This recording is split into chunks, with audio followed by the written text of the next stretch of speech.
নমস্কার বন্ধুরা, রিনাজ ইজি কুকিংয়ে আপনাদের সবাইকে স্বাগত। আমার ভিডিওটি ভালো লাগলে অবশ্যই সাবস্ক্রাইব করে নেবেন। এখানে 4টে বড় বড় ঝিঙা খোসা ছাড়িয়ে ভালো করে নুন জলে ধুয়ে তারপর এটাকে আমি পেস্ট করে নিয়েছি মিক্সিতে। আপনারা চাইলে গ্রেট করেও নিতে পারেন, তবে এখানে একটা কথা বলে রাখি, গ্রেট করলে বেশি টেস্ট হয়। যাই হোক, আমি ঝিঙাটাকে পেস্ট করে সেটার মধ্যে হলুদ আর কালো জিরে দিয়েছি।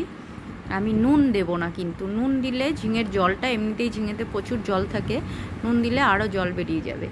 আমি এখন তেলে 3 টেবিল চামচ তেলের মধ্যে, সর্ষের তেলে অবশ্যই, সর্ষের তেলে কালো জিরে, রসুন আর সামান্য পেঁয়াজ, একটা শুকনো লঙ্কা ফোড়ন দিয়ে এই ঝিঙেটা আমি দিয়ে দেবো এর মধ্যে। ঝিঙের মধ্যে একটু হলুদ আর কালো জিরে দিয়েছিলাম। এবারে দিয়ে এটাকে ভালো করে নাড়তে চাড়তে হবে, নাড়তেই থাকতে হবে, কারণ ঝিঙে থেকে প্রচুর জল বেরোয়।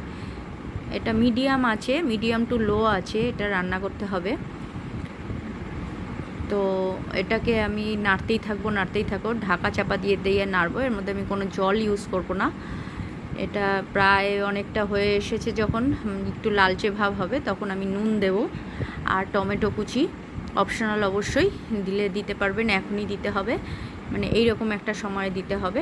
তো নাড়তে চাড়তে জল শুকিয়ে শুকিয়ে আমার এইরকম একটা বিষয় এসে দাঁড়িয়েছে। এটাকে যদি আপনারা চান আরও শুকাতে, তাহলে আরও শুকাতে হবে। আমি এইরকমই রেখে দিয়েছিলাম, কারণ এইরকমই বেশি খেতে টেস্ট হয়। এর মধ্যে কিন্তু আমি আর কিচ্ছু দেবো না, একটু চিনি ছাড়া।